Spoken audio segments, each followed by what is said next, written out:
Bonjour à tous. Un début un peu particulier à cette vidéo puisque nous avons eu un léger souci d'enregistrement et d'enregistrement de secours et que je dois donc prendre le relais, on va dire, du docteur Bernard Audier, au moins sur les premières slides. Ce sera très rapide, je vous rassure. Donc le docteur Bernard Audier, hein, qui est psychiatre, psychanalyste à l'Association de santé mentale du 13e, que je vais prendre la liberté de qualifier de spécialiste des psychoses. Il est notamment l'auteur d'Évaluer les psychoses avec la COP13, COP pour clinique organisée des psychoses, et vous verrez que nous avons eu bien raison de le solliciter pour nous parler de l'évolution de l'activité délirante chez le sujet âgé. Il a commencé sa présentation par nous raconter un cas, le cas de Madame N, et donc je vais le raconter à la troisième personne, puisque selon lui, cette invitation à présenter son expérience en gérontopsychiatrie l'avait rajeuni. Son premier poste d'interne a été un poste de faisant fonction d'interne dans un des premiers services de gérontopsychiatrie, dans l'Essonne.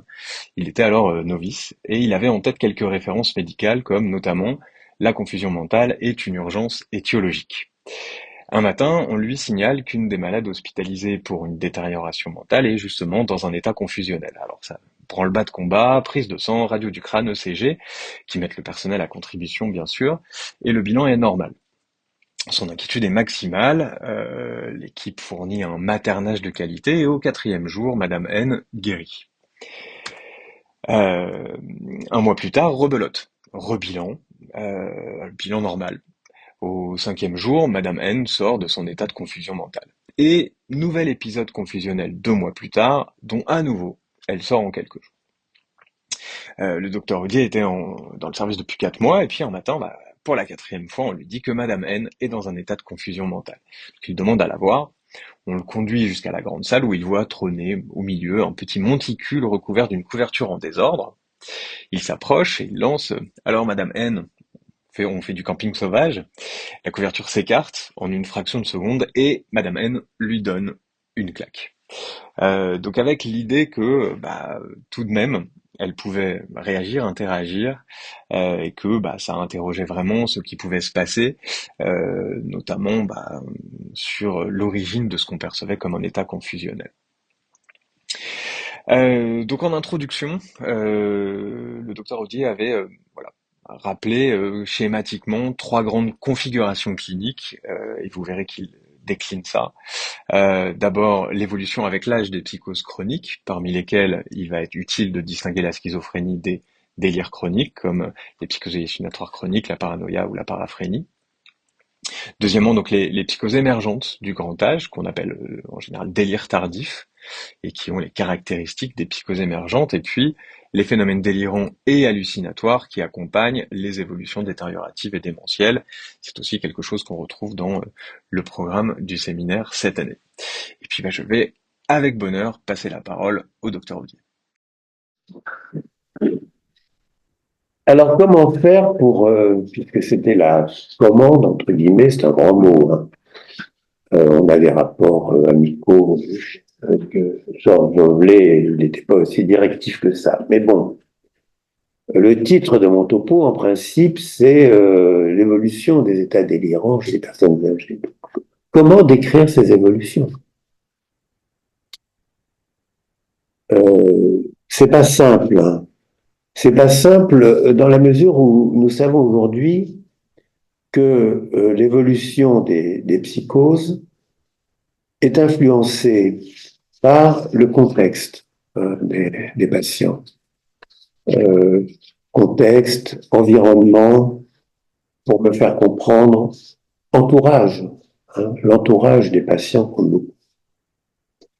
Bien sûr, dans cette évolution, les traitements, soit chimiothérapie, psychothérapie, institutionnelle, comptent aussi, bien sûr. Donc, vous voyez, ce qui est compliqué, c'est que on ne connaît pas l'histoire naturelle des délires, parce qu'elle est tout de suite compliquée, ne serait-ce que par le fait qu'un être humain n'est pas un être isolé, il est en contact avec un milieu qui réagit, qui intervient. Il y a Henriet qui a essayé d'écrire Histoire naturelle de la folie.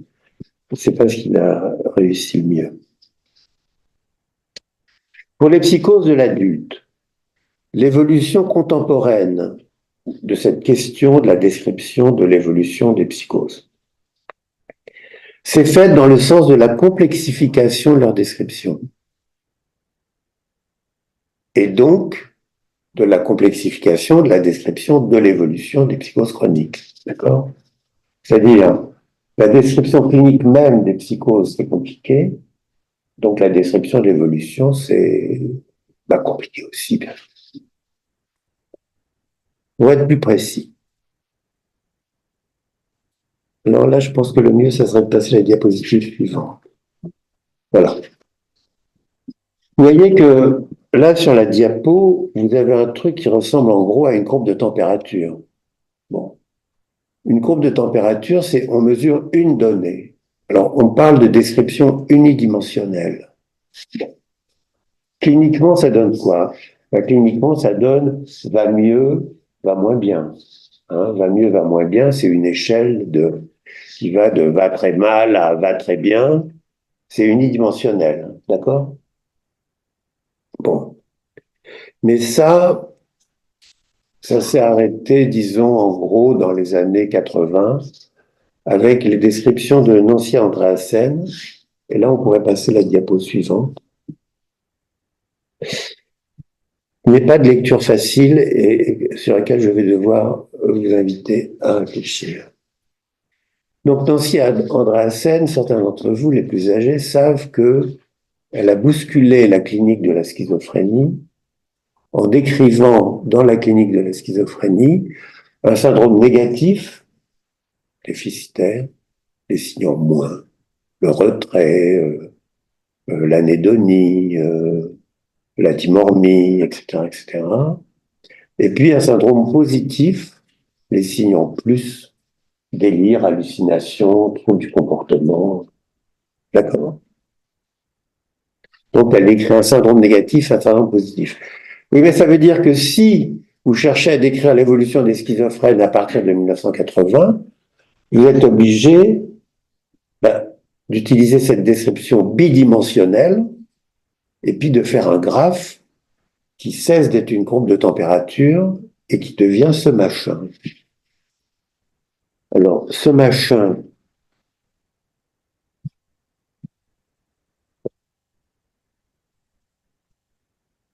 ça c'est le moment où j'ai fait la transition entre les transparents préparés à la main et le traitement de texte en haut. Hein. Donc c'est encore un transparent préparé à la main, mais il est fait avec soin. Alors, vous avez comme axe horizontal le syndrome négatif. Vous voyez marqué absent, faible, modéré, élevé. Ça veut dire que plus on va vers la droite, et plus le syndrome négatif est intense, c'est-à-dire plus le malade est déficitaire. Hein? D'accord. Bon. Et puis l'axe vertical, positif syndrome, c'est l'axe délirant hallucinatoire, et pareil, il y a absent, faible, élevé. Bon. Et vous voyez que j'ai fait figurer des ronds avec des numéros. 1, 2, 3, 4, 5, 6, 7, 8, 8 bis. Je ne sais pas si vous les voyez d'ici, les deux. On les voit bien. Et le pointeur, il marche? Il y a un pointeur? Oui, il y en a un. Mais alors... non? Je suis trahi par le pointeur. Ouais. Ah, il est tout neuf, ce truc. Si ça marche. Ça marche, oui, mais alors, vous allez voir que je commence à avoir un tremblement sénile. Un peu. Ça va l'amplifier. Ah oui, sur le mur, c'est bien. Sur le mur et sur l'écran, on ne le voit pas. L'écran, on ne voit pas. Bon, alors. Okay. La vie moderne. Allez. Tant pis pour ceux qui sont en visio. Donc, 1, 2, 3, 4, 5, 6, 7, 8, 8 bis. Ouais. Ça décrit les 6 premiers épisodes évolutifs du patient schizophrène. On fait sa connaissance à l'occasion de son internement pour des troubles du comportement graves. le positif syndrome est élevé et le syndrome déficitaire est faible. La maladie s'installe. Au début, le syndrome déficitaire est faible. Sous traitement, c'est la ligne rouge, vous voyez, il y a une légende. Hein. Sous traitement, eh ben, le syndrome positif s'améliore énormément. Hein. Les neuroleptiques sont efficaces sur les hallucinations, beaucoup sur le délire un peu loin, mais quand même. Et puis, le syndrome déficitaire disparaît. On dit chouette. Bon. Sauf que la maladie s'installe. À l'épisode suivant, le syndrome positif est tout aussi important, mais le syndrome déficitaire a augmenté d'intensité. D'accord ? Sous traitement, l'amélioration est moins complète sur le plan du syndrome positif et elle est tout à fait incomplète sur le plan du syndrome déficitaire qui commence à se constituer. Et donc, au fil des premiers épisodes, vous voyez, il y a un déplacement vers la droite qui traduit l'installation du syndrome déficitaire.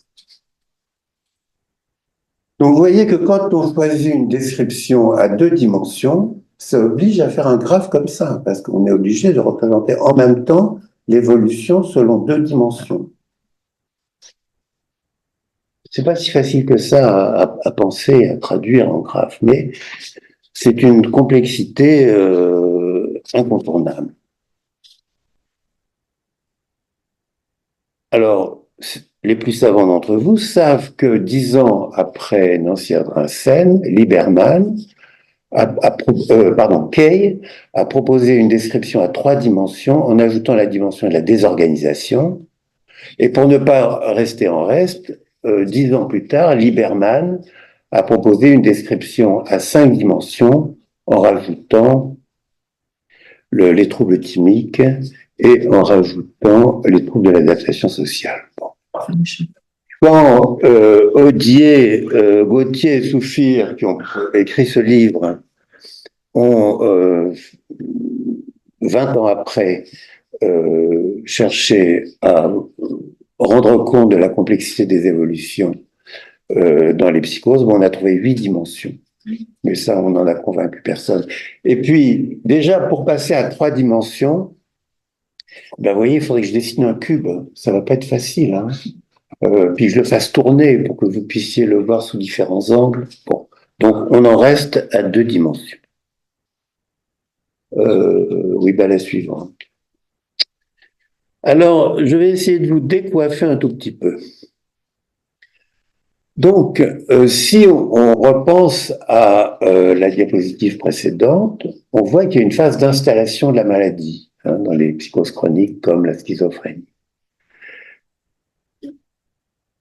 Cette phase d'installation de la maladie se traduit par la constitution d'un syndrome déficitaire qui paraît chronique. C'est là que la psychiatrie contemporaine, mue par les forces de la réhabilitation, cherche à s'attaquer à cette perte d'autonomie et d'habileté sociale. Cette lutte inégale, elle est menée 10 ans, 15 ans. Elle était déjà menée par les prédécesseurs du mouvement de la réhabilitation.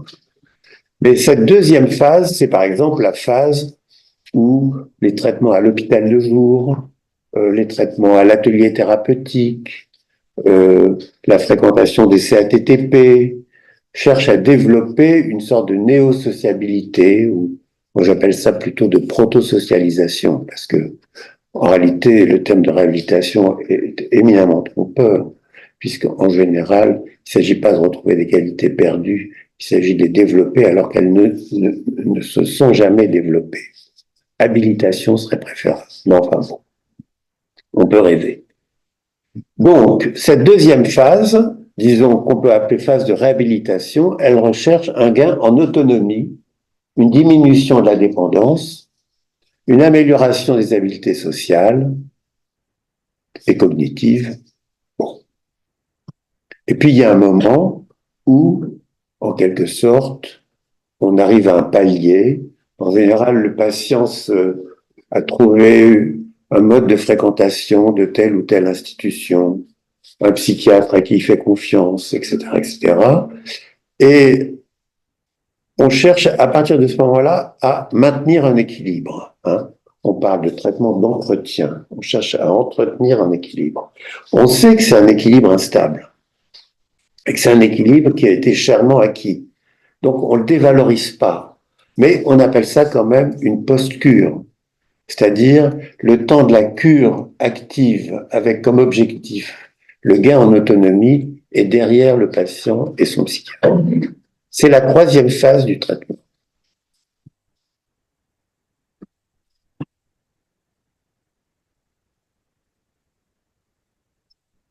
Alors là où je vais vous décoiffer, on va essayer de vous décoiffer, c'est que j'ai cru observer qu'il y avait une quatrième phase du traitement. La quatrième phase du traitement, c'est quand le patient et son psychiatre se connaissent bien, se sont routinisés, euh, vont assez vite à l'essentiel. Le patient a appris à augmenter spontanément ses doses de médicaments du soir s'il dort mal. Il signale les effets secondaires qu'il gêne, etc., etc. C'est-à-dire, il est devenu un patient un peu compétent en matière de connaissance de sa maladie. Tout ça peut être dit en termes savants. On parle d'insight, on parle de conscience de la maladie, etc. Bon. Et se pose la question de savoir si, à ce moment-là, il est encore utile qu'il voit un psychiatre. Aujourd'hui, il est question qu'il voit une IPA, par exemple. Ça paraît moderne. Bon. Mais alors, moi, il y a 15 ans de ça, j'ai bâti une liste de 8 critères qui, s'ils étaient remplis, faisaient que je proposais au patient d'être suivi par son généraliste. Et s'il était d'accord, j'appelais le généraliste et je voyais si le généraliste serait d'accord pour assurer le suivi, le monitoring pharmacologique du patient, puisqu'il s'agissait surtout de ça. Et si le médecin était d'accord, si les deux étaient d'accord, si les 8 critères étaient retenus, eh ben, je considérais qu'on rentrait dans une phase de normalisation de, du traitement du patient, qui devenait un malade chronique comme les autres. Simplement, sa maladie, c'était la schizophrénie, voilà, mais elle était bien équilibrée. Bon. Je n'ai pas trouvé ça tout seul. En réalité, c'est une malade qui m'a appris ça. C'était une Alsacienne, une Strasbourgeoise, je sais pas, elle avait petite soixantaine. Elle se pointe à la consultation, je l'avais jamais vue, et elle me demande de lui prescrire des neuroleptiques à dose relativement importante. Hein. Je sais très bien qu'il y avait du Nosinan et de l'Aldol. Et elle me demande ça froidement, sans explication, sans donner de détails. Et je lui dis, mais c'est un gros traitement. Alors elle dit, oui, oui, je sais. Je lui dis, mais vous prenez ça tous les jours? Elle me répond, mais oui. Et puis elle ajoute, prendre des médicaments, je ne vais pas en faire une maladie. Tout était dit, tout était dit. Du coup, j'ai incorporé dans le pool de mes patients que je voyais tous les 2 mois. Bon. Mais je me suis dit, cette femme, elle a normalisé sa situation. Un autre argument, béton celui-là, mais indicible. J'ai un excellent collègue, Jean Paquis, qui a longtemps travaillé aux Antilles, je crois qu'il y vit encore, qui raconte son expérience initiale à Montauban, où il a dirigé un secteur pendant 20 ans. Il nous dit un jour en réunion syndicale, il nous dit, ouais, euh, ouais. Ben, quand on a un collègue qui prend sa retraite, dans les mois qui suivent, on voit disparaître un tiers de sa file active. Alors, je sais que je parle dans un temple du suicide, mais ils ne disparaissent pas par suicide. Je rassure les... Non, ils disparaissent parce que c'était des patients dont le suivi s'était routinisé auprès du psychiatre en question, et quand il s'en va, quand il prend sa retraite, les patients font le choix, plutôt que d'avoir à tout réexpliquer à un psychiatre qui ne les connaît pas, ils ont un généraliste qui les connaît, ils demandent à leur généraliste de prendre le relais de la prescription médicamenteuse.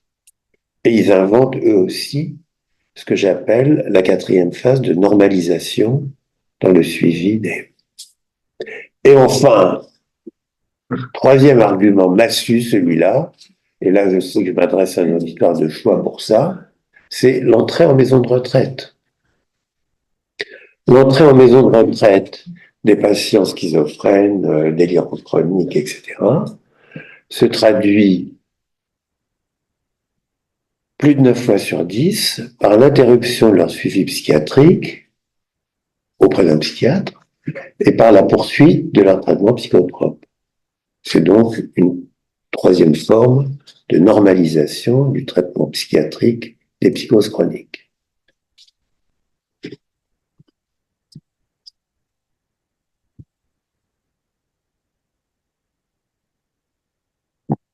Moi, je prends 3 notes parce que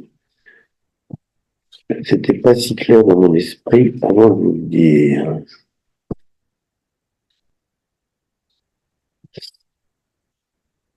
Voilà, donc il y aurait 4 phases dans l'évolution des psychoses chroniques.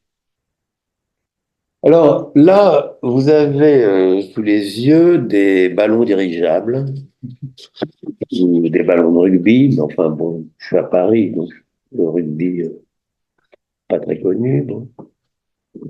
Et en fait, ça cherche à revenir sur ce que je vous disais à propos de la difficulté de la description de la situation d'un patient.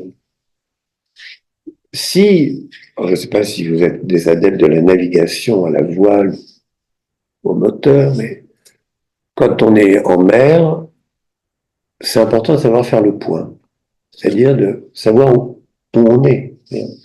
On n'a pas de point de repère visuel, on est loin des côtes, mais il faut quand même savoir où on est.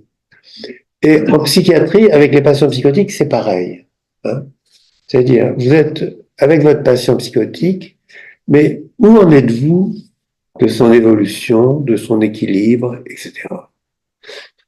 Et faire le point de la situation d'un patient, bien sûr, ça revient à le regarder, et puis être capable de décrire sa clinique, sa symptomatologie, ses troubles. Hein. Mais il faut savoir aussi décentrer son regard, cesser de regarder le patient et regarder à côté du patient. Hein. On peut appeler ça le décentrement du regard. Et qu'est-ce qu'on va regarder? Ben, on va regarder les rapports du patient avec sa famille. On va regarder les rapports du patient avec le socius, pour utiliser un terme de sociologue. Le socius, ça englobe les voisins, ça englobe les éventuels copains, ça englobe le travail, etc. Et puis, ça englobe aussi le traitement. Le traitement psychiatrique, ça fait partie du socius. Et pour compliquer les choses, eh ben, on n'a pas fini de décrire la situation du patient si on ne décrit pas les rapports de sa famille avec le traitement. Parce que l'expérience nous apprend qu'on ne peut rien faire contre la famille. Il faut que la famille soit coopérante aussi, sinon le traitement n'avance pas. Donc, excusez-moi, je vois moins bien, ce qui fait que je suis obligé de m'approcher pour... Donc, vous voyez que ici, là, et dans le bouquin, dans la COP 13, on consacre 17 items à décrire la clinique du patient. On utilise 4 items pour décrire la famille. On utilise 3 pour décrire l'appareil de soins, 2 pour décrire le rapport au socius, et on en utilise un pour décrire la relation entre la famille et l'appareil de soins. C'est-à-dire, on décrit un système. Hein, d'accord? Donc, je vais appeler ça le système patient, famille, appareil de soins, socius. Hein. Et ce ballon vert qui englobe les trois, bah, c'est l'environnement du patient. Hein, en gros. Donc, on schématise l'environnement du patient, on le coupe en trois tranches. Bon, ça, c'est. Vous pouvez me suivre. C'est bon. Alors, je vais vous raconter un cas qui est pittoresque. Pareil, me rajeunit parce que c'est une patiente dont je me suis occupé il y a presque 50 ans. Donc, Madame B, 77 ans, est hospitalisée sur demande du préfet quelques heures après l'incendie de son pavillon, au cours duquel est mort son fils handicapé qui vivait à l'étage.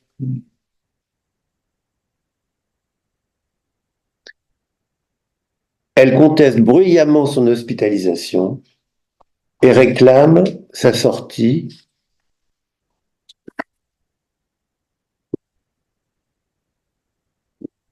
pour, je la cite, rentrer chez elle.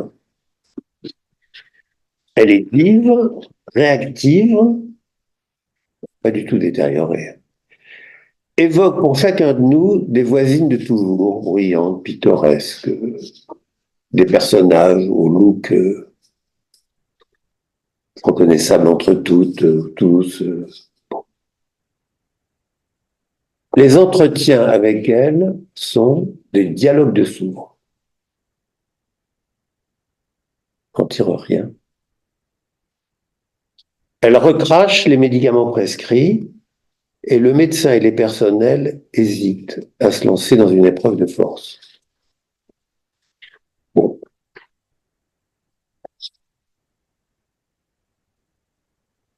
L'équipe de secteur est prévenue de cette situation complètement inhabituelle. L'assistante sociale va sur les lieux, elle va voir le pavillon. Elle constate le trou dans le toit, les fenêtres brisées, les traces noires laissées par les flammes. Les voisins lui racontent la vie marginale de cette vieille femme et de son fils handicapé, leur couple, reconnaissable entre tous, le fils marchant derrière elle dans le quartier. Madame B élude quand on essaye d'évoquer avec elle ce fils qu'elle a perdu dans l'incendie. D'ailleurs, au bout d'un moment, on a des scrupules à essayer d'en parler avec elle. À tel point, elle ne veut pas le savoir.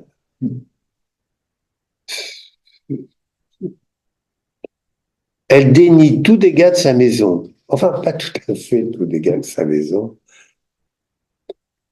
Un jour, elle me dit, oui, il y a deux, trois tuiles à remettre. Alors, je ne sais pas s'il y a parmi vous, ou en visio, des lacaniens ou des poètes.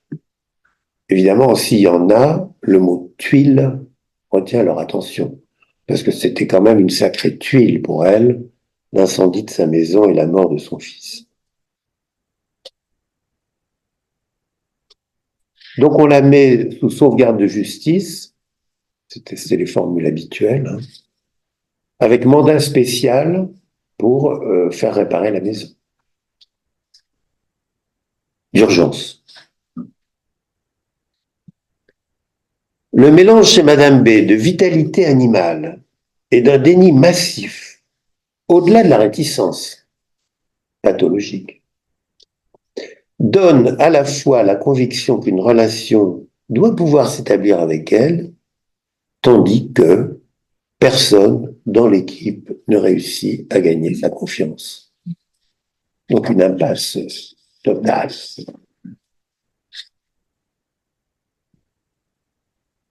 Je finis par lui demander ce qu'elle aimerait faire en dehors de rentrer chez elle.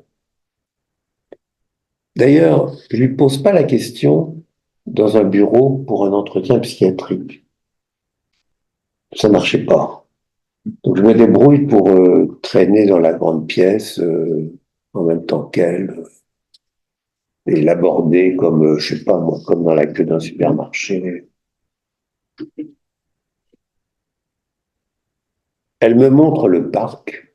C'était l'époque où dans les hôpitaux psychiatriques, il y avait souvent un parc immense, 30 hectares. De la meilleure terre, hein, en Beauce, hein, qui n'était pas cultivée. Enfin, bref. Et elle me dit, en me montrant le parc, une forme de pelouse sans charme, personne ne s'occupe du jardin. Et donc, immédiatement, elle me projette dans son pavillon avec le petit jardin autour, etc. Je lui demande si elle aimerait s'occuper du jardin, c'est-à-dire j'accepte sa mise en forme de cette réalité qui est intermédiaire entre la réalité du parc immense et puis celle qu'elle accepte d'un petit jardin. Oui, j'ai jamais pu élever des lapins. C'était en 1977-78. Je dis ça pour vous faire rêver aussi un peu. J'ai fait acheter par l'hôpital des clapiers et un couple de lapins. C'était pas cher, hein, pour, je sais pas, en tout 50 euros, quoi. On peut imaginer quand on fait des prescriptions de médicaments coûteux, la direction discute pas, hein, elle allonge le pognon. Hein. Bon, enfin. Aujourd'hui, faites acheter un clapier. Hein, mais on aurait des choses à apprendre aux directeurs d'hôpitaux. Hein. Bon. La vie de Madame B s'est soudainement éclairée et elle est devenue la personne agréable et vivante qu'on soupçonnait. Alors, ça peut être décrit en termes de traitement institutionnel avec des mots savants. Hein. 5 mois plus tard, les infirmières de secteur la raccompagnaient chez elle, sa maison était réparée. Et ensuite, bon, bah, les infirmières allaient jeter un coup d'œil de temps en temps, elles vivotaient. Pourquoi je commence par elle, comme cas clinique un peu déployé de... Ben, c'est parce que c'est pas tout à fait un délire, mais c'est un déni tellement massif que c'est quand même un phénomène pathologique qui est très très important à bien connaître et à bien appréhender. Hein. Non, ensuite, il y a un petit schéma. Voilà. Alors, ce schéma m'avait demandé beaucoup de travail. On le trouve dans un petit article dans la revue Santé mentale. Vous voyez, la revue des infirmiers. C'est un article qui s'appelle le défi du déni, virgule, la paix trompeuse du clivage. C'est un article de 2017. Donc, sur ce schéma, vous reconnaissez à gauche la première topique de Freud, avec le conscient, le préconscient, l'inconscient. Vous reconnaissez la flèche qui correspond au souvenir, éventuellement une flèche qui va être activée par les réminiscences elle-même éventuellement activée par le fait de s'allonger sur un divan, c'est un canapé qui pourrait tout à fait faire l'affaire. Et puis, une flèche dans l'autre sens, la flèche du refoulement, hein, qui fait qu'il y a des choses qu'on croit ne pas savoir, mais qu'au fond, on sait. Bon. Sur la gauche, vous avez donc le psychisme, le monde interne, hein, deux termes qui peuvent dialoguer entre eux.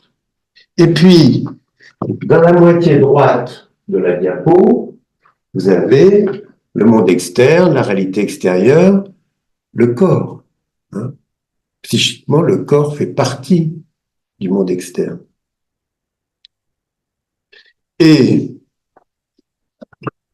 cette réalité extérieure, ce monde externe, on le connaît grâce à nos perceptions, les perceptions des 5 sens. Et le corps, on le connaît grâce à nos sensations. D'accord? Bon. Eh bien, le déni, ce sont des flèches, là. D'ailleurs, j'aurais dû les dessiner un peu comme des éclairs foudroyants, vous voyez. Il faut leur donner plus de force destructrice, quoi. Hein. Le déni, il s'attaque très précisément à la façon dont les perceptions et les sensations passent du monde externe au monde interne. Hein. C'est le schéma de Madame B. Hein.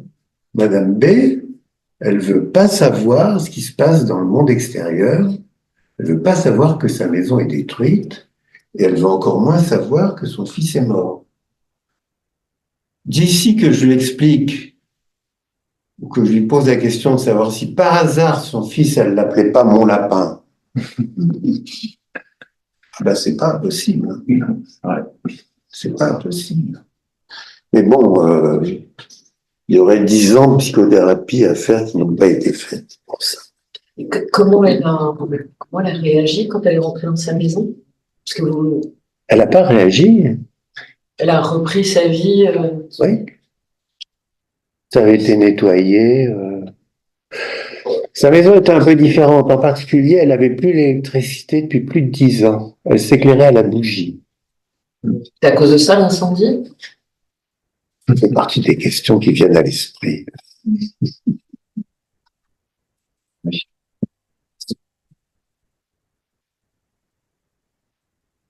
Merci.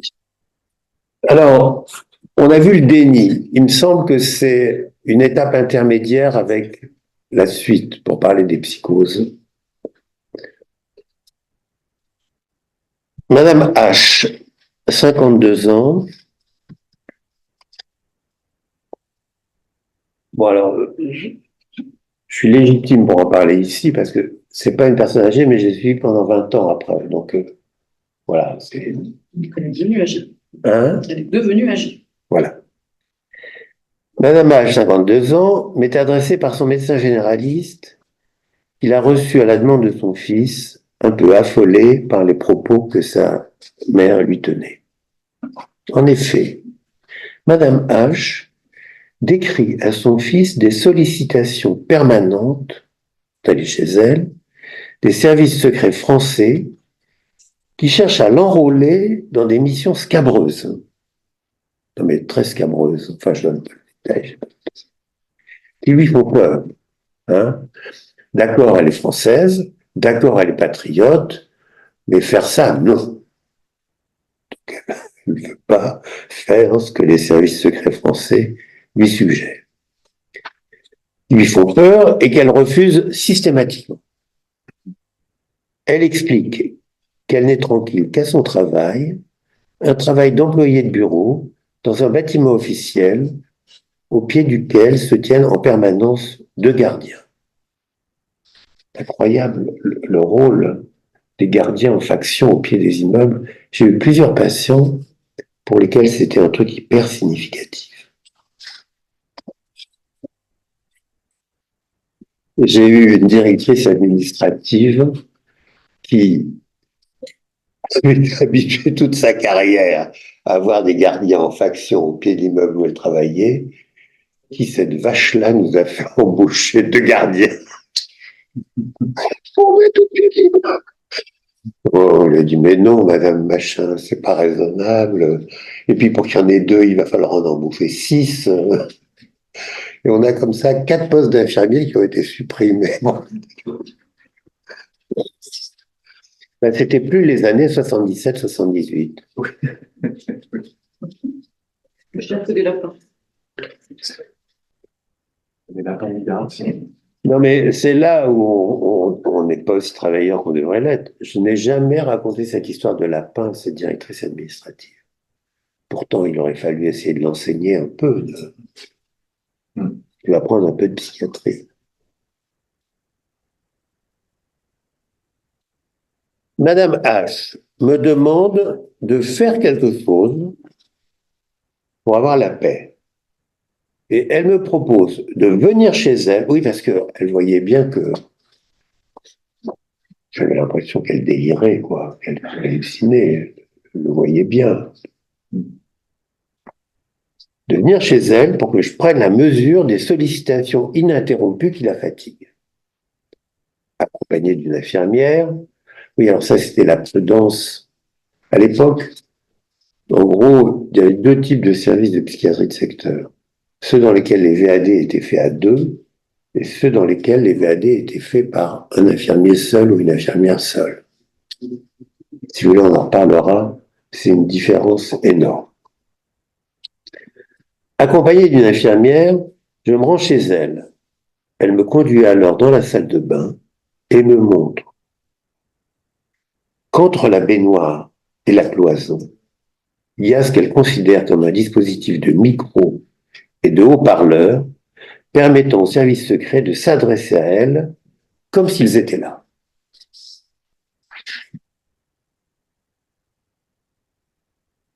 Elle reçoit une injection mensuelle de neuroleptique à dose faible moyenne.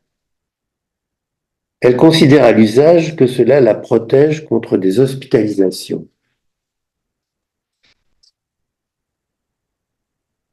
Contre des hospitalisations, hein, pas contre la psychose ou contre les hallucinations ou contre le délire de persécution. Non, non, contre les hospitalisations. Bon, dès qu'on travaille depuis un certain temps en psychiatrie, on comprend qu'il y a là un déplacement utile. Hein. Il y a des gens qui... Et d'ailleurs, on est beaucoup comme ça, on est presque tous comme ça. Il y a des choses dans la vie qu'on fait pour ne pas. Pour ne pas avoir des ennuis avec la banque, etc. Pour ne pas... Elle, c'est pour ne pas être réhospitalisée, alors elle accepte de prendre des médicaments. Ben oui, parce qu'elle a fait l'expérience d'arrêter, puis se retrouve à l'hôpital 3 mois après. Elle l'a fait une ou deux fois, bon, ben elle a compris, quoi. Elle n'aime pas l'hôpital. Elle n'aime pas l'hôpital. Mais je peux même pas lui poser la question de savoir si elle aime sa folie hallucinatoire. Non, c'est impossible. Ce déplacement, il est important à connaître. On met sur le dos de la psychiatrie, des fois, ce qui mériterait d'être mis sur le dos des psychoses, de la folie, des persécutions, etc. Déplacement utile socialement et psychologiquement pour beaucoup. Pendant toute cette période, elle travaille à la satisfaction générale de ses collègues et de ses chefs. Alors, comment c'est possible? Comment c'est possible? Alors, c'est possible grâce à quelque chose qui s'appelle le clivage. Et c'est possible grâce au clivage, quand ce clivage a des qualités particulières. Des qualités qui font qu'on parle de clivage fonctionnel. Un clivage fonctionnel, c'est un clivage qui organise une coupure entre, appelons ça la partie saine, comme disait Pinel, hein, il ne le disait pas exactement comme ça, mais c'est ce qu'il voulait dire, entre la partie saine du sujet, celle avec laquelle on peut parler, et puis la partie folle. Si la délimitation est assez nette, vous voyez, si ça baffe pas trop de l'un vers l'autre, quoi. Si cette délimitation est assez nette, alors une certaine adaptation sociale est possible, comme dans le cas de Madame H, qui a des rapports à peu près normaux avec son fils, hein, ils déjeunent ensemble le dimanche une fois par mois, etc. Cette existence côte à côte dans le psychisme d'une partie saine, entre guillemets, réaliste, qui entretient avec le monde extérieur une relation normale, et puis une partie folle qui déforme le monde extérieur par le moyen des hallucinations, eh bien, cette existence côte à côte de ces deux parties du psychisme conduit à utiliser à côté de son sens habituel le mot de paraphrénie. Parce que para, étymologiquement, ça veut dire à côté d'eux, phrénie, ça veut dire psychisme. Donc, voilà. Donc, paraphrénie, il y a le psychisme, et puis à côté, il y a la partie folle, vous voyez. Au point que un collègue, regretté collègue, Philippe Rapart, décédé il y a quelques années, écrit quelques livres sensationnels sur les rapports entre la folie, l'État et la société. Philippe Rapart disait: un objectif dans le traitement des psychoses chroniques, c'est leur paraphrénisation. D'accord? C'est-à-dire que la folie ne soit plus une folie totale, une folie globale, mais une folie comme localisée à une partie du sujet. Et, expliquait-il, c'est le projet implicite de la psychiatrie de secteur. Alors, il dit, mais qu'est-ce que vous voulez dire sur Rapart? Je ne comprends rien. La psychiatrie de secteur, c'est fait pour paraphréniser les psychotiques. Il disait, mais oui, mais tout à fait. D'ailleurs, dans les équipes psychiatriques, il y a le psychiatre qui s'occupe de la partie folle et l'assistante sociale qui s'occupe de la partie saine. Oui, le problème, c'est que c'est vrai.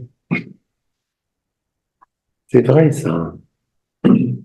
Et d'ailleurs, si on pousse un peu plus loin la réflexion, on observe qu'un certain nombre de malades ne se soignent que parce que dans l'équipe de secteur, il y a une assistante sociale qui les aide à faire face à la réalité extérieure et qui les aide pour avoir leur allocation, etc.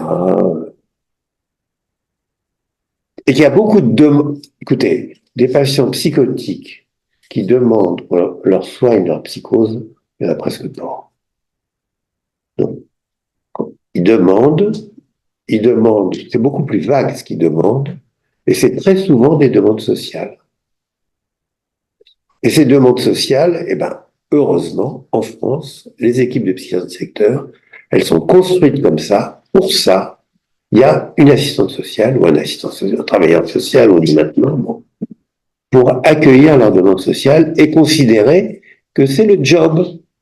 Le job de la psychiatrie de secteur, c'est aussi parfois de ne s'occuper que du social d'un patient. Parce que c'est ça ou pas de suivi. Donc c'est du sérieux, ça. Bon. Donc, vous voyez que cette patiente m'a permis de parler de trois choses très importantes. Bon, disons deux. Le clivage, la paraphrénisation comme objectif du traitement. Et du coup, je laisse un peu de côté, je laisse tomber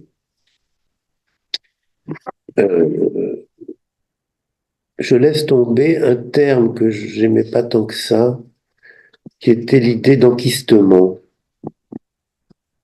Je sais pas si les jeunes l'utilisent encore. On parlait de PHC enquisté, de psycho. Elle, c'est une psychose hallucinatoire chronique, hein, mais enquistée, c'est-à-dire circonscrite. Bon ben, plutôt que de cette image, je préfère à l'image du kyste comme de l'abcès froid,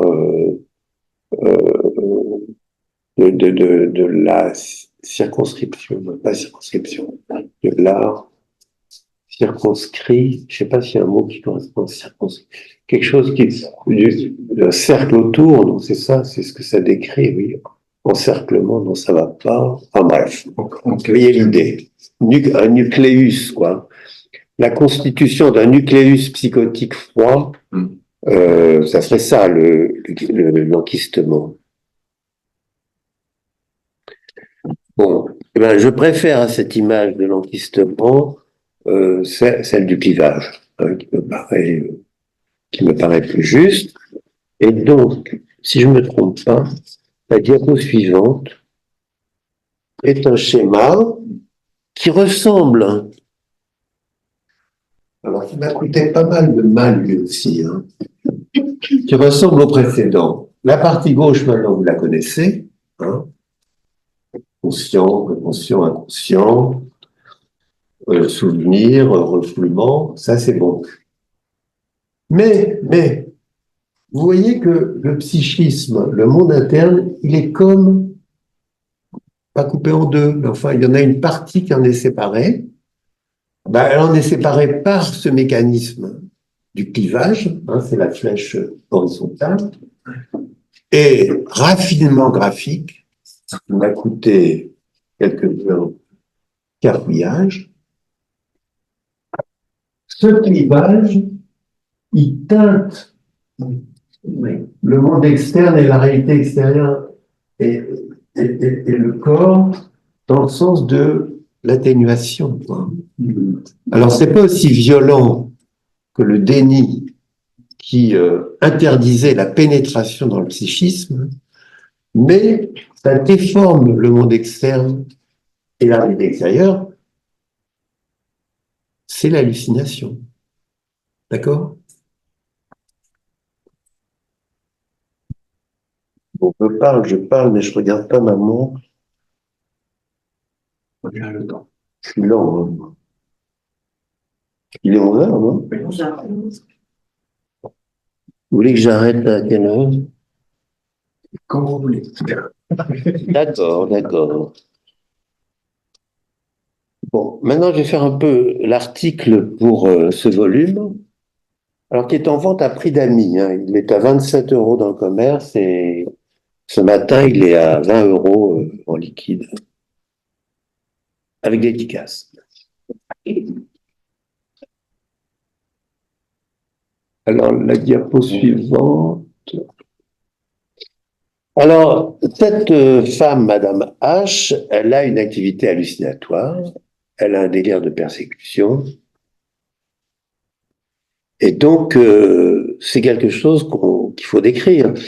Dans la COP13, sur les 17 items qui décrivent l'état clinique du patient, il y en a un qui s'appelle hallucination et délire. Hein, c'est pour dire que ça n'occupe pas toute la place, hein, bien sûr. Alors, je passe rapidement sur l'hallucination négative, qui est un raffinement clinique, qui sur le plan théorique est très important, mais on va passer à la diapositive suivante. Voilà.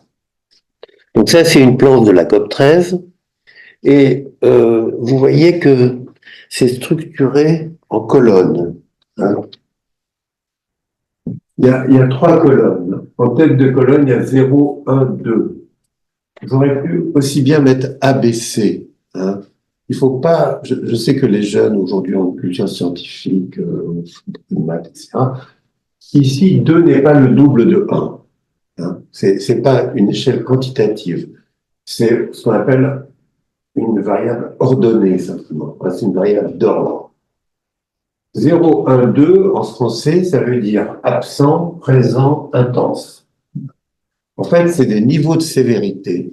Donc, là-dessus, je n'aurais pas de mal à vous convaincre. Quand on décrit l'état halluciné, délirant d'un patient, il peut être très halluciné, très délirant, il peut être un peu délirant, un peu halluciné, ou il peut ne pas l'être. 0, 1, 2. Sachez que les Américains, à qui on aurait bien aimé tailler des coups de pierre avec la COP13, mais on n'a pas réussi, ils osent proposer 8 niveaux d'intensité pour la description du délire dans la PANS. C'est bidon, c'est totalement bidon. D'ailleurs, j'ai regardé de près, ça n'a pas été validé statistiquement sur le plan de la validité interjuge. Non. Déjà, 3 niveaux, je vous assure que des fois, on dispute pour savoir si c'est 1 ou 2, ou 0 ou 1, plus rarement, mais 1 ou 2, c'est un choix déjà difficile. Alors, s'il y a 8 niveaux d'intensité, c'est la synthèse. Donc, 3 niveaux d'intensité, et puis, vous allez tout de suite reconnaître Madame H. Si vous allez dans la colonne 1, c'est-à-dire hallucination et délire présent, et ben, le dernier paragraphe, activité délirante en secteur, bon, pas en secteur psychiatrique, secteur, c'est pas en position, en réseau. Je crois que c'est une distinction qui n'est plus enseignée. Avant, on parlait du délire en réseau, et du délire en secteur. Elle, c'est un délire en secteur, n'interdisant pas une adaptation relative à la réalité. Peut échanger sur le vécu délirant. Ouais, non. Quand elle dit qu'elle veut pas retourner à l'hôpital psychiatrique, je considère que c'est un échange sur le vécu délirant. C'est un échange, certes, feutré, en termes mesurés, en termes euphémisés, mais c'est quand même un échange. Ça permet quand même de discuter de médicaments ou pas médicaments. Bon, ouais. Allez, je vais vous faire travailler un petit peu. Donc, il y a 1 an et demi, je reçois un coup de fil de la fille d'un type que j'aimais beaucoup, qui était ingénieur et qui dirigeait la sécurité chez EDF. Et la sécurité des centrales atomiques, quand même important, hein. Et c'était un type qui était très ouvert à la chose psy.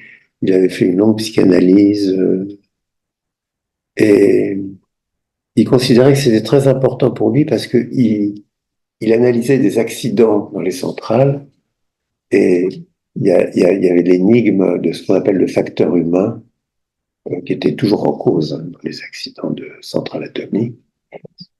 Et donc, il considérait que c'était pas du tout hors sujet pour lui. Bref, la fille de cet homme que j'aimais beaucoup me téléphone et me dit, un collègue de mon père sait que je suis psychologue et il m'appelle au sujet de son épouse, euh, qui tourne pas rond du tout.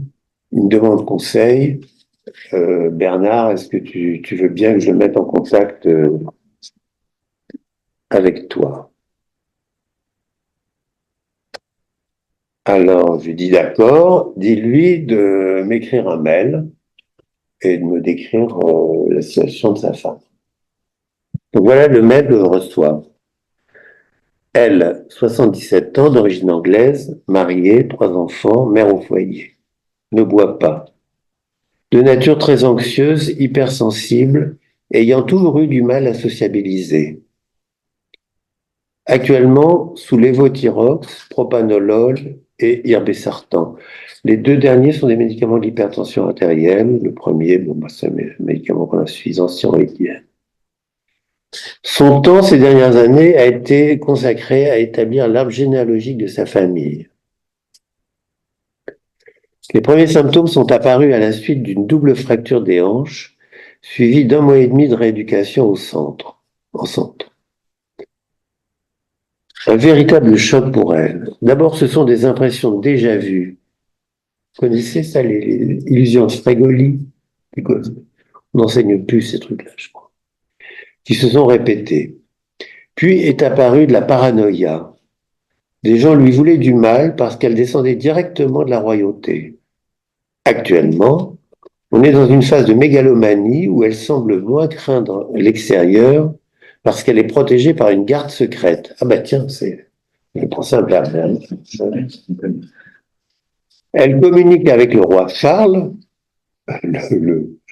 Charles d'Angleterre, via le net, et elle est numéro 3 du gouvernement français en cas d'incapacité de M. Macron et du Premier ministre. Ne cherchez pas la contradiction.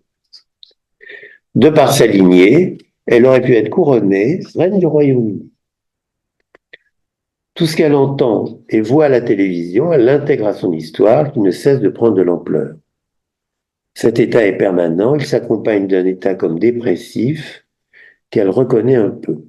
Nous avons voulu jouer sur ce dernier pour l'amener à consulter, mais cela a été un échec.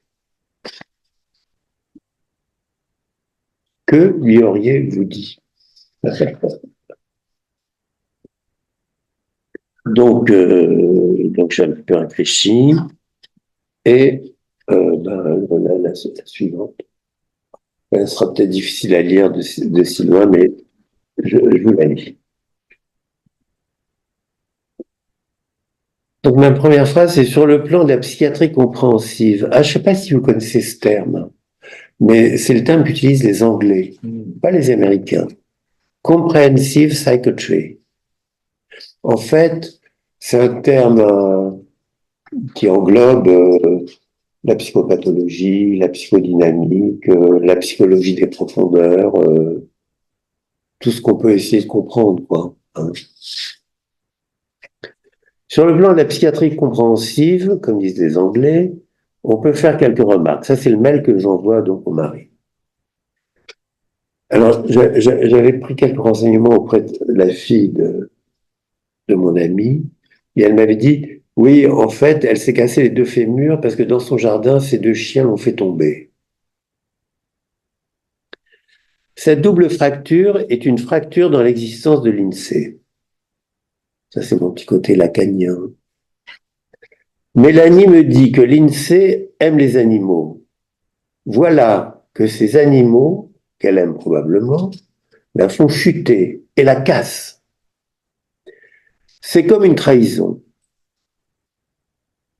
Les choses de ce côté-là ne seront plus jamais comme avant.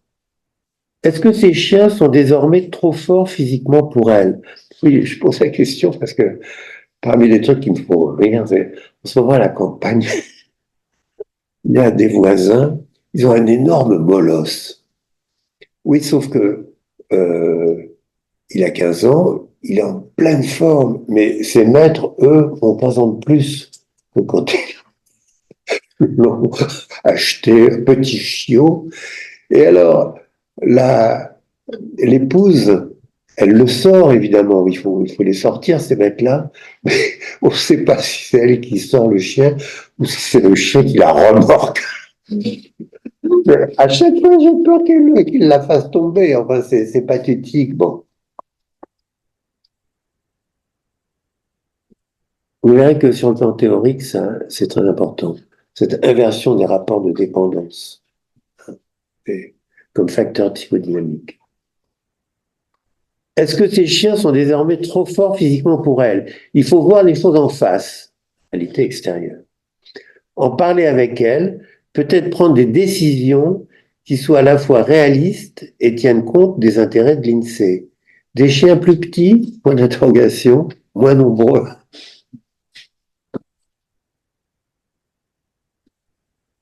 Est-ce que c'est indigne d'un psychiatre de s'abaisser à parler du nombre de chiens? Je ne crois pas. Hein.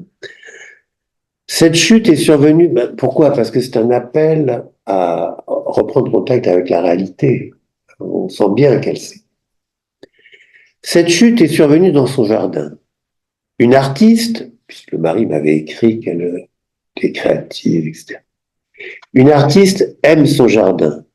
Si elle ne peut plus s'en occuper, ou si elle ne peut que moins s'en occuper, il faut préserver le charme de son jardin pour elle, chercher un jardinier qu'elle contribuerait à choisir, point d'interrogation. C'est-à-dire considérer que son rapport au monde extérieur est un rapport qu'il faut entretenir. C'est-à-dire, si son jardin devient un ennemi, c'est affreux pour elle. Si son jardin lui renvoie une image dégradée d'elle-même, on flaire qu'elle a une pathologie narcissique, cette femme.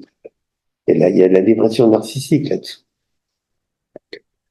Elle s'invente une filiation grandiose, ce qui est un indice de cette dépréciation. Vous connaissez le mot dépréciation? J'aime beaucoup ça. Il y a la dépression, bon, mais dans le registre narcissique, il y a la dépréciation. C'est-à-dire, il y a la perte de valeur aux yeux du sujet. Elle s'invente une filiation grandiose. Cela s'inscrit dans une continuité avec ses recherches généalogiques, avec ses ancêtres, sur ses ancêtres. Cherchait-elle un renfort narcissique? Ben oui, c'est clair. Ou à consolider son assise identitaire ce faisant? C'est-à-dire, je flaire une sorte de vacillation identitaire, si vous voulez, avant l'accident. En tout cas, elle solutionne sa recherche. Oui, alors c'est l'idée, je n'ai pas inventé, de solution délirante. Hein. Donc, elle est dans une quête de ses origines, et puis, sous l'effet du traumatisme et de sa dépréciation narcissique, elle ne peut pas continuer sa recherche, elle ne peut pas être dans l'inconnu, il faut qu'elle trouve. Donc, elle invente solution délivrante, solution de sa recherche. Sa double fracture l'a diminuée, au moins temporairement, et la fonction numéro 1 d'un délire est toujours d'être consolant. Alors ça, c'est pas de moi. Vous savez que c'est de Freud. Hein. Une des choses que Freud enseigne à propos du délire, c'est que la fonction numéro 1 du délire, c'est une fonction de consolation. C'est très important, ça. Je trouvais bien son mail au mari. Je trouvais ça traduisait une certaine ouverture, donc bon, lâche un petit peu, quoi, quand même. Mais c'est des mots de tous les jours, vous êtes d'accord. On retient que dans son délire, les liens avec le Royaume-Uni sont consolidés. Ah, pareil. Son prénom évoque une possible origine anglaise, d'accord? Il me l'avait dit. Elle a probablement déjà perdu ses parents. Soyez attentifs. La filiation qu'elle se donne, la dot de nouveaux parents, est vivant. Élisabeth n'était pas encore morte. Ce qui permet un allô maman bobo qu'elle ne pouvait plus adresser. Par ailleurs, son délire lui redonne la puissance qu'elle avait perdue en devenant brutalement impotente. Manifester sa compréhension dans ces registres pourrait conduire à lui proposer de faire un voyage en Angleterre. Également, à lui suggérer de poursuivre ou reprendre une rééducation, peut-être à domicile, avec un kinésithérapeute, sensible à la dimension psy de la situation, qui pourrait d'ailleurs, par son objectif même, avoir une valeur antidépressive. C'est-à-dire, à la fois, je suggère des trucs de bon sens, plus de molosses à la maison, un jardinier pour aider au jardin, poursuivre sa rééducation, c'est des trucs à la fois cucu, enfin bébête, plan-plan. Et en même temps, c'est clair que ce remodelage de son environnement pourrait avoir une valeur de contenance. Hein. J'utilisais ce terme probablement, de temps en temps. Va avoir une valeur de contenance de sa souffrance dépréciative, narcissique. Bon, bah, je vais bientôt m'arrêter. Je vais choisir parmi les dernières diapos. Alors oui, alors la paranoïa m'intéresse beaucoup, mais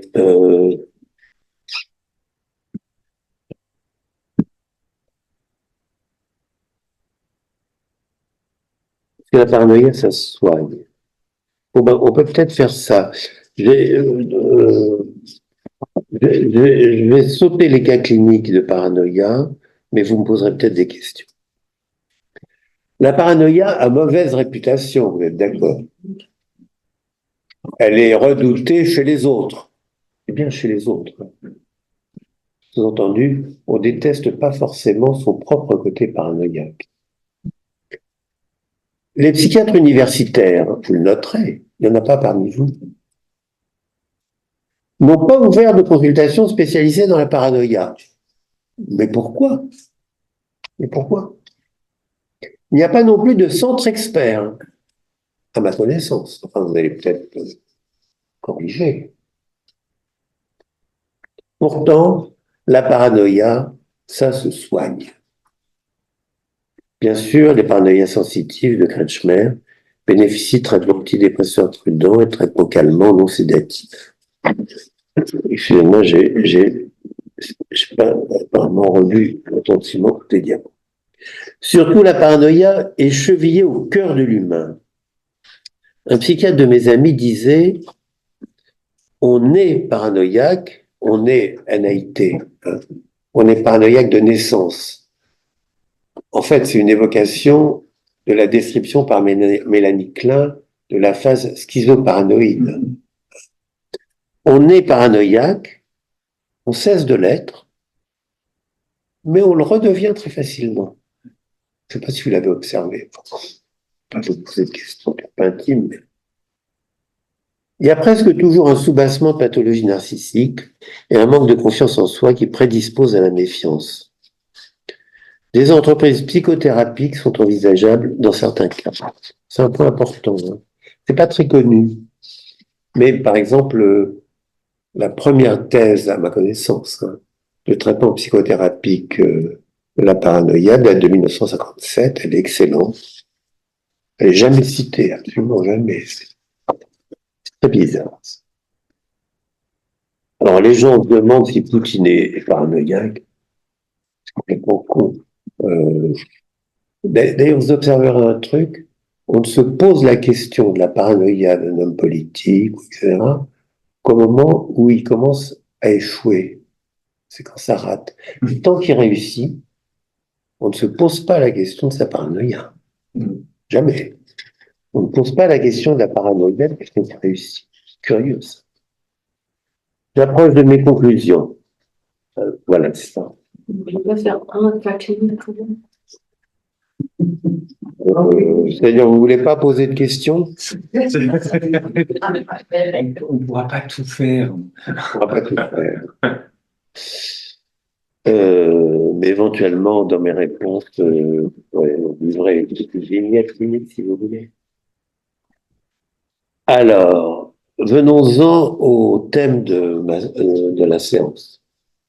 Est-ce qu'on peut réexaminer les âges de la vie d'un point de vue psychiatrique? C'est-à-dire, est-ce que la connaissance de la pathologie psychiatrique, de ses occurrences, de l'âge de survenue, des maladies, etc., est-ce que comment ça scande l'existence? Bon. Alors, première généralité, le milieu de la vie. C'est très intéressant, la crise du milieu de la vie. Ça a des aspects cliniques vraiment très variés. Alors, il y a un ouvrage facile à trouver, écrit par des Toulousains, sur le milieu de la vie, la crise du milieu de la vie. Il y a un très bon article de Paul-Laurent Assoun sur la crise du milieu de la vie.